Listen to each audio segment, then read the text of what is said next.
Bawat Pilipino ay nangangarap ng sariling bahay. Trabaho ng gobyerno na siguruhin na makakamit ng Pilipino ang pagkakaroon ng disenteng tahanan.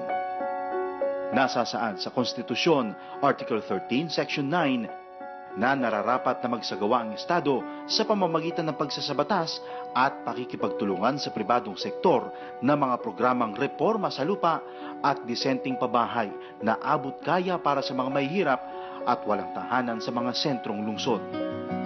Panahon na para solusyonan ang problema sa pabahay. Napapanahon na ang paglulunsad ng National Housing Summit upang sama-sama natin pagtulungan ang pagsisikap na mabigyan natin ng disenteng pamumuhay at kabuhayan ang ating mga kababayan na kayang humarap sa patuloy na pag-atake ng kalamidad. Housing Summit is a process that will be undertaken by all the stakeholders in the housing sector.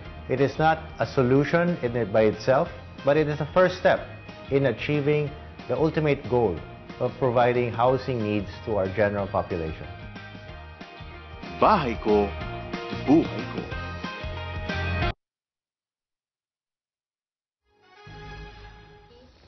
Gaya po ng pinangako namin sa inyo, si Engineer Felman Gilbang, manager ng High Density Program ng SHFC. Panauhin natin ngayon. Engineer, magandang umaga po sa inyo. Magandang umaga po. Opo.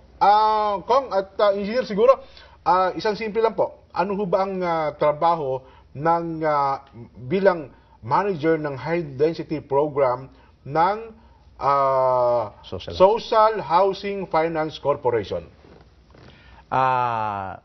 Ang Social Housing Finance Corporation po ay kami ang nagtataguyod or nag-iimplementa po ng programa sa pabahay na tinatawag nating Community Mortgage Program. Okay. At saka po yung Abot Kaya Developmental Loan Program.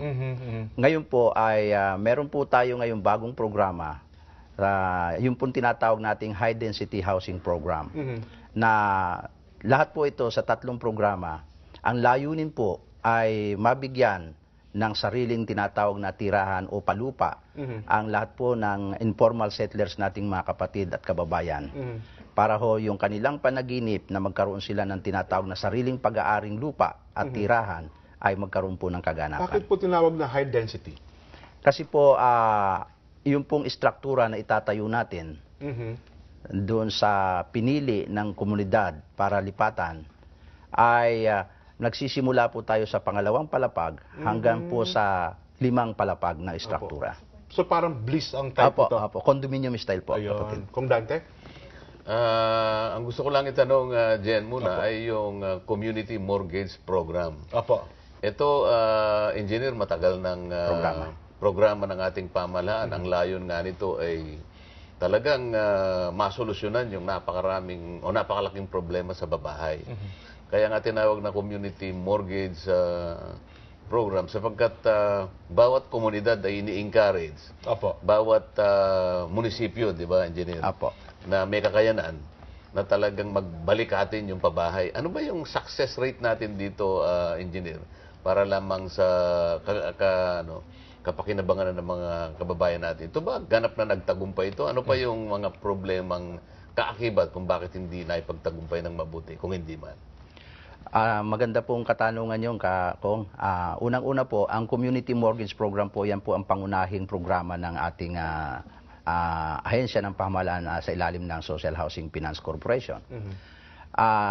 Matagumpay naman po na ating naitataguyod ang programang Community Mortgage Program dahil ho sa ngayon po ay mahigit 200 na rin po na pamilya, 200,000 na pamilya ho ang natulungan natin mula nung inilunsad ang programa. At meron lang pong mga tinatawag nating pagbabago na sana ay mabigyan pansin sa nalalapit nating Housing Summit na magdagdag tayo ng subsidiya para ho sa mga informal settlers natin sa CMP.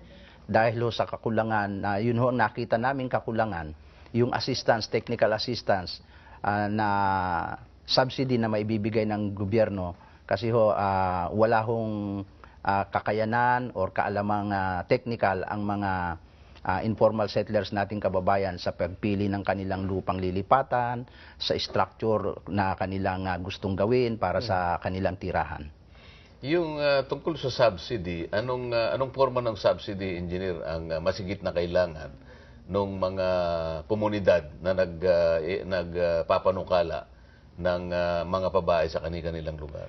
Yung po kasing high density housing program natin kong ay merong subsidy na ibinibigay pinansyal. Yan po ay gagamitin para ho sa pagbayad ng mga professional fee, mga engineer na gagawa ng disenyo ng kanilang bahay at mga geodetic engineer.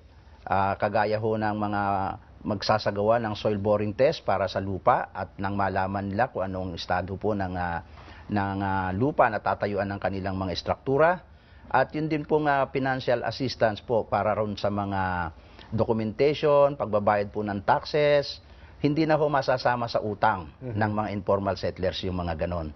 Yun po ay subsidy ibibigay ng gobyerno para ho sa maging kaalaman ho naman o magkaroon ho ng assistance para ho sa mga informal settlers nating kapatid. Pero madali yun, engineer, kung halimbawa subsidy na manggagaling sa gobyerno, din gawin na lang natin yung mga arkitektong nagtatrabaho sa gobyerno, mga surveyor. Di sila na yung gumawa para hindi na magbayad yung mga komunidad, lalo na yung mga medyo financially challenged na mga communities. Kaysa nga naman sa mag-hire pa sila ng geodetic engineer, napakalaki ng bayad niyan. Di mga geodetic engineers na lang ng ating pamahalaan para libre na. Hindi ba po pwede yung gano'n? Meron ho kasing, meron na rin ho suggestion na ganyan ang gagawin natin. Kaya sa kasalukuyan ho ngayon, ay ang tumutulong ho sa atin sa pag-iimplementa ng ganyan ay yung World Bank, mga technical ho ng World Bank. Pero pwede ho sana natin gawin yun kung ang nagiging problema lang ho natin, yung mismong mga local government unit natin ay kulang din po sila sa mga ininyero, geodetic engineer, surveyor o kaya ho mga arkitekto na magsasagawa ho ng ganyang pag-aaral o libreng bibigay nilang tulong sa mga informal settlers natin. Alam mo, Jen, tsaka engineer, yung ako nakikita ko kasing napakalaking balakid dyan ay yung tungkol sa paghahanap ng suitable na lupa na kung saan magtatayo ang pamahalaan.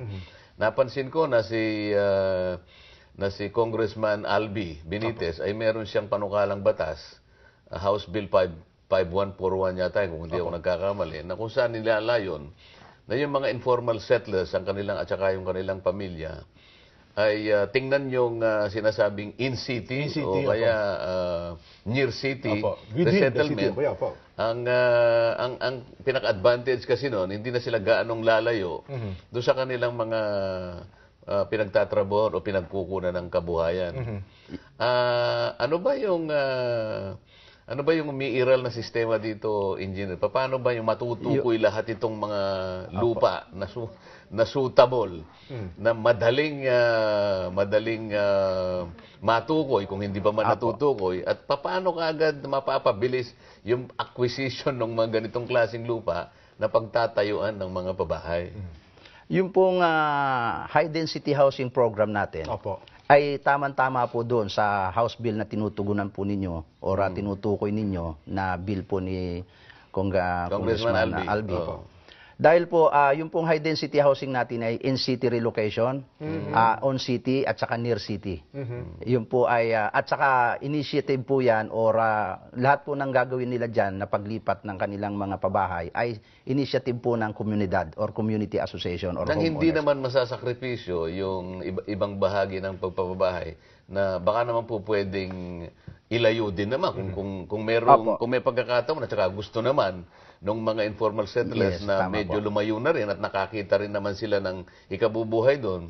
Pero Jen, ang importante ron, bago nga sila mailagay sa isang resettlement kahit na medyo malayo-layo, talagang dapat na mailagay mo talaga yung kanilang ikabubuhay doon. Paghahanap buhayan nila. Kahit siguro wag na yung tao Jen. Siguro, yung kahit na mga kulisap lang siguro Jen. Ilagay mo sa isang lugar na wala silang makakain. Tama. Aalis at aalis yun. Aalis po yun, Hindi ba?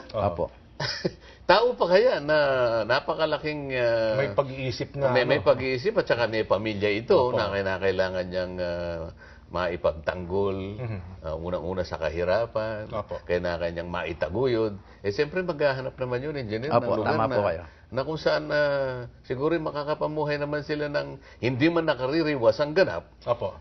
medyo marangal naman para Opo. masabi mo na talagang nakapagpundar ka ng isang mabuting pamilya. Engineer. Bago kayo mag-react, engineer, at sa atin ng mga kababayan, huwag kayong alas, magbabalik pa po ang Saganang Mamamayan.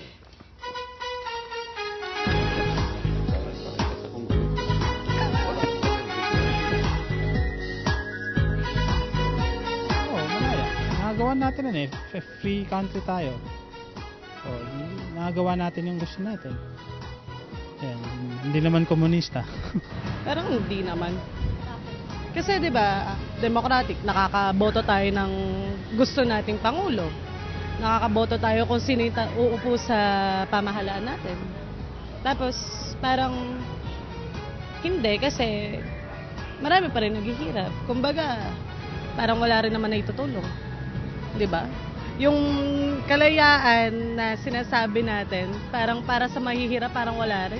Malaya naman tayo din sa Pilipinas. Ang problema, yung mga namamahala sa gobyerno, talagang hindi natutupad yung mga tungkulin nila sa taong bayan.